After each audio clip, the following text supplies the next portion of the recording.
Bonjour tout le monde, bienvenue dans cette vidéo dans laquelle nous allons parler de la grève de 1895 à Champagnac. Nous sommes là donc dans le musée de la mine de Champagnac que je vous invite à visiter cet été. Il sera ouvert à partir du 3 juillet toutes les après-midi jusqu'au 31 août et c'est moi qui fais les visites à l'exception des lundis. Du coup, cette grève a commencé le 17 mai 1895. Donc au moment où vous voyez cette vidéo, normalement, c'est le jour anniversaire. Mais avant, un peu de contexte. Alors déjà, la mine de Champagnac, elle commençait à prendre son essor. Alors depuis globalement 1882 et l'arrivée du chemin de fer.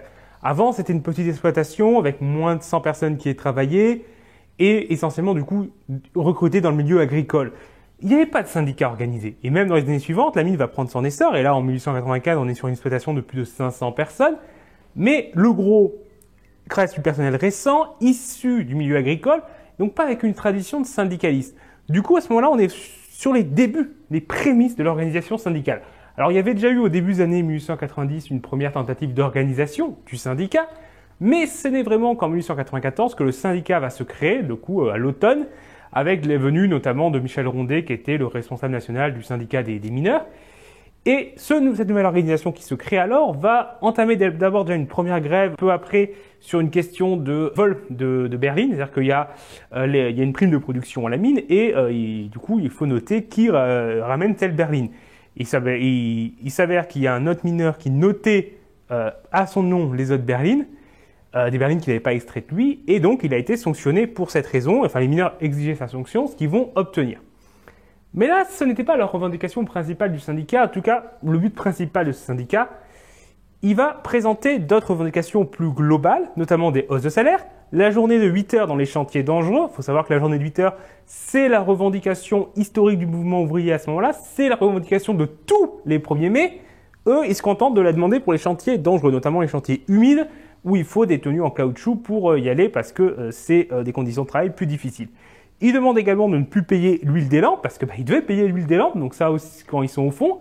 Donc ça faisait quand même une petite retenue sur le salaire. Donc ça posait quelques problèmes. Et ils demandent également d'être mieux respectés, mieux traités par la direction et qu'il n'y ait pas de sanctions arbitraires, puisqu'il y a des problèmes avec les ingénieurs, notamment un qui est connu pour avoir été l'un des assistants de l'ingénieur Vatrin à Decazeville, où ça s'est très mal passé. Pour résumer, il traitait avec beaucoup de mépris les mineurs. Ils réduisaient leur salaire et tout, et à un moment, il y a eu une grande grève qui s'est déclarée contre lui, contre ces mesures. Il a refusé toute concession, et les mineurs à bout se sont énervés et l'ont lynché. Et il semblerait que Verza, à l'époque, et du coup l'ingénieur en question, du coup, qui s'est retrouvé à Champagnac après, traitait pas très bien non plus les mineurs là-bas, et qu'il a failli avoir le même sort, et qu'à Champagnac, il se comportait pas beaucoup mieux. Donc ça aide pas à ce qu'il y ait de bonnes relations. Donc ce syndicat se structure, il y a notamment Jean Signé qui est son responsable, qui va diffuser des tracts, le Rappel Social, qui est un journal socialiste qui est publié dans le Lot, qui est pas très loin. Donc ça s'organise et la journée qui est prévue, c'est le 1er mai. Voilà, la grande journée de lutte depuis désormais quelques années des travailleurs à l'échelle internationale. Et ça serait le 1er mai organisé ici à Champagnac à ce moment-là. Donc 1er mai 1895, il y a l'objectif de le faire avec du coup ces revendications. Ça rencontre là l'hostilité à la fois de la préfecture qui interdit tout rassemblement et de la direction qui menace de licencier les mineurs qui cesseraient le travail ce jour-là. Cependant, ce 1er mai va bel et bien se dérouler, malgré ses oppositions, et être très suivi. Ce qui fait que la direction ne peut pas mettre à exécution ces menaces, parce que ça voudrait dire se priver du gros de son personnel. Une situation qui serait quand même assez problématique.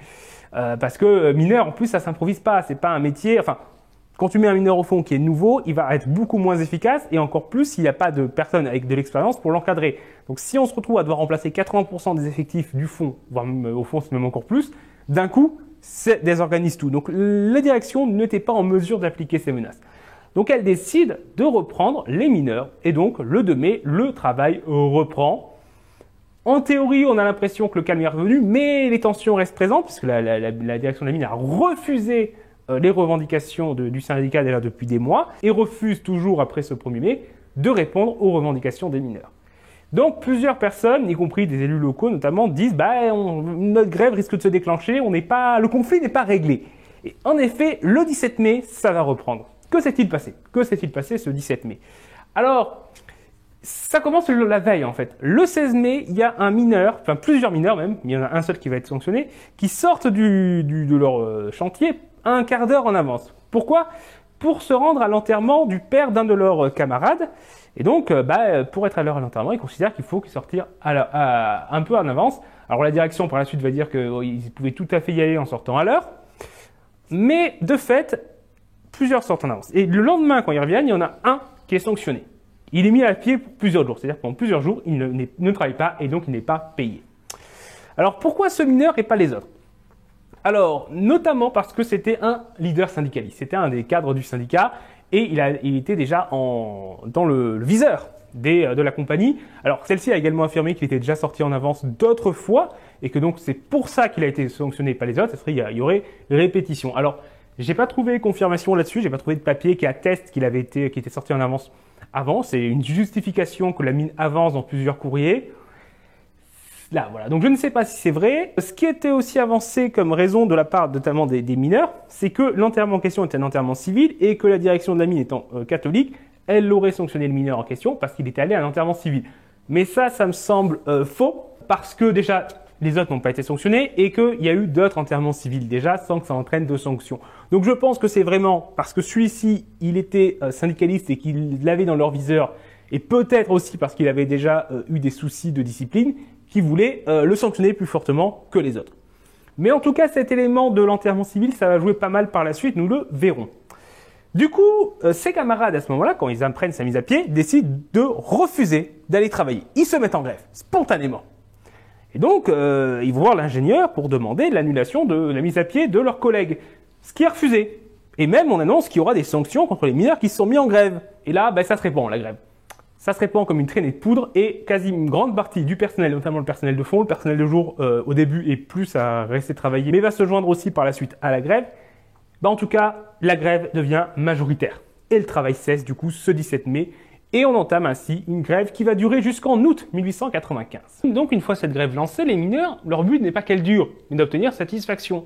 Donc ils vont déposer leurs revendications qui sont globalement les mêmes qu'ils avaient déjà pour le 1er mai, plus l'annulation des sanctions contre les grévistes et contre leur camarade qui a été d'abord sanctionné.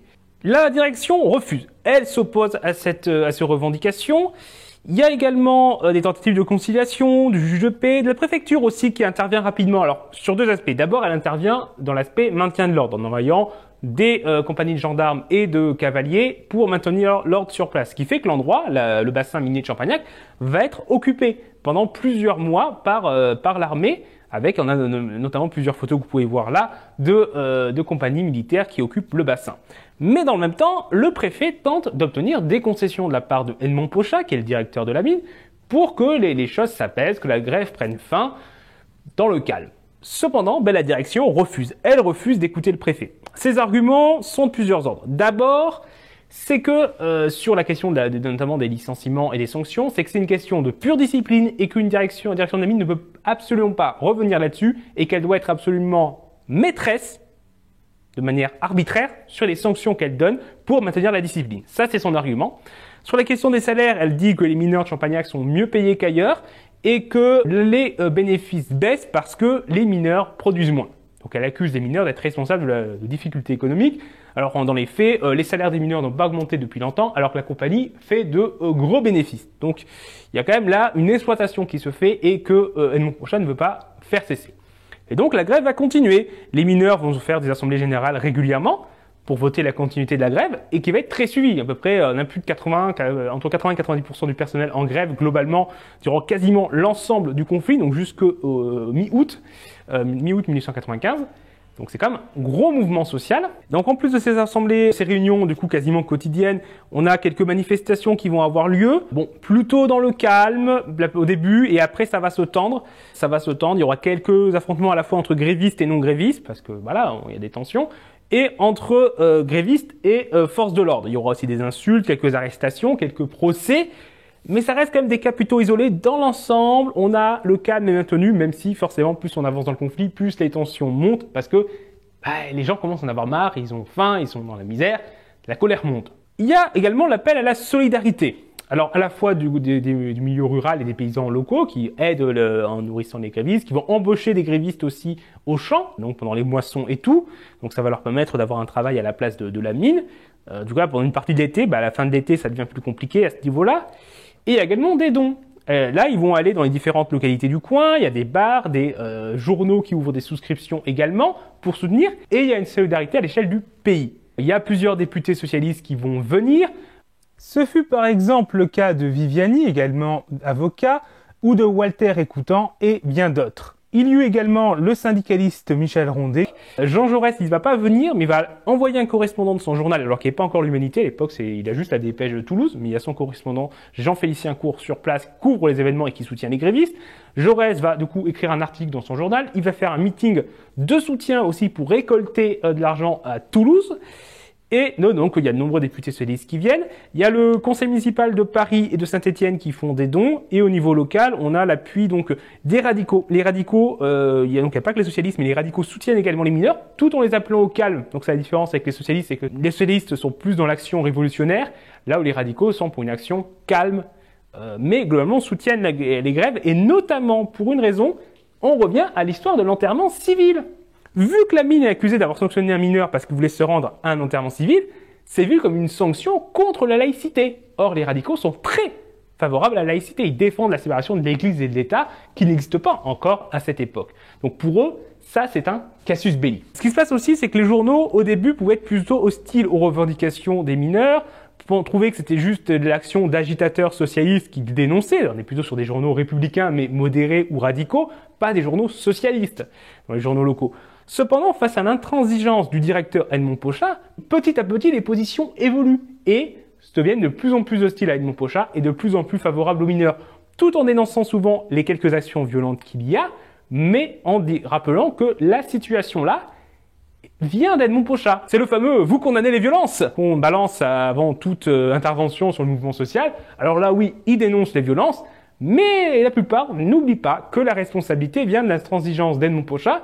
Comme il ne faut pas oublier que s'il y a des violences aujourd'hui dans les manifestations contre la réforme des retraites, enfin je ne sais pas où on sortira de ces manifestations au moment où vous verrez cette vidéo ou au moment où elle sortira, c'est aussi parce qu'en face il y a une intransigeance et le refus de céder quoi que ce soit face à un mouvement pacifique. Bref, revenons à nos moutons. Cependant, malgré ces différents gestes de solidarité, donc il y a même la mairie de Champagnac qui donne sur le budget alloué aux festivités du 14 juillet pour soutenir les familles des indigents, la situation des mineurs devient compliquée. Subvenir aux besoins de 400 mineurs et de leurs familles, ça demande beaucoup d'argent. Et au bout de 3 mois de grève, quand on est en août, ça devient de plus en plus dur. La pauvreté s'installe de plus en plus, les moissons se terminent, les mineurs commencent à être acculés. Il pourrait donc du coup être sur le point de céder face à l'intransigeance de Edmond Pochat. Mais de son côté, il est aussi face à une situation compliquée. C'est qu'en septembre, il doit renégocier des contrats avec différents acheteurs. Or, négocier des contrats alors que l'on est en train de faire face à un mouvement social et que la production est paralysée, c'est difficile. Et il pouvait craindre fortement de voir certains contrats lui filer sous le nez. Et donc, bon, il va faire des concessions, aussi poussées par le préfet qui continue régulièrement de lui dire « Bon, mec, là c'est bon, ça suffit. À un moment donné, il faut me faire des concessions, il faut qu'on trouve une sortie à la crise. » Une sortie par le haut, en fait, pas juste une sortie de « j'ai gagné, je vous ai écrasé ». Et donc, sa tentative d'Edmond Pochat de la jouer avec Emmanuel Macron va échouer finalement, partiellement. Il finit par faire des concessions. Il accepte de ne licencier que 5 mineurs au lieu de 10 comme il avait prévu à l'origine. Il accepte la journée de 8 heures dans les chantiers humides. Il accepte de ne plus faire payer l'huile des lampes aux mineurs. Et il accepte également une autre revendication que les mineurs avaient qui était plus secondaire, qui globalement avait déjà été acceptée dès le début, c'est faire installer une deuxième lampisterie. Parce qu'avec une seule lampisterie, avec l'augmentation importante des effectifs, ça mettait trop de temps d'attente et ça désorganisait tout. Et donc ça, de toute façon, voilà, c'était prévu d'être fait. Donc ça, c'était déjà accepté depuis longtemps. Mais les autres revendications, il va les accepter. Et donc les mineurs finissent par accepter ce compromis. Et donc le travail peut reprendre mi-août. Cependant, par la suite, les difficultés vont continuer. Parce que certes, Edmond Pochat a renoncé à 5 des licenciements sur le coup, mais dans les mois suivants, il va quand même licencier plusieurs syndicalistes qui vont se retrouver du coup en grande difficulté.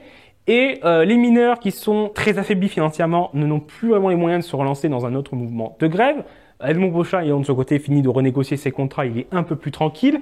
Et de plus, il y a quand même des tensions qui vont rester au sein des mineurs, entre d'un côté les non-grévistes, les grévistes, et même au sein des anciens grévistes, ceux qui étaient contre la reprise du travail et ceux qui étaient pour. Donc on reste dans une situation de conflit. Lors d'une fête en septembre, il va même avoir une altercation entre un ancien gréviste et un ancien non-gréviste. Donc Les contentions restent fortes et le mouvement syndical de Champagnac ne va pas réussir à se relever.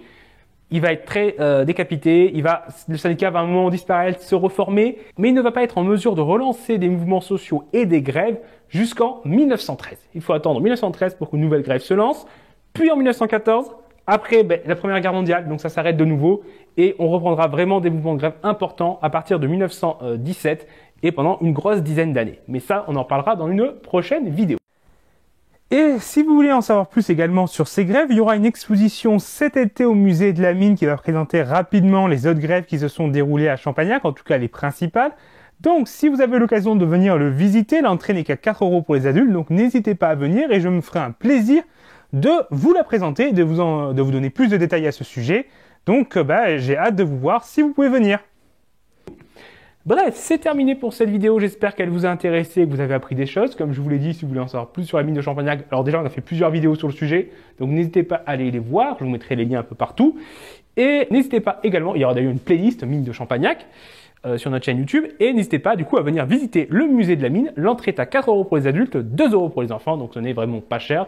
Donc, n'hésitez pas à venir. Si vous avez l'occasion de passer dans le coin ou d'organiser un séjour dans le coin, c'est très sympa. Et n'hésitez pas à partager cette vidéo. Au revoir tout le monde.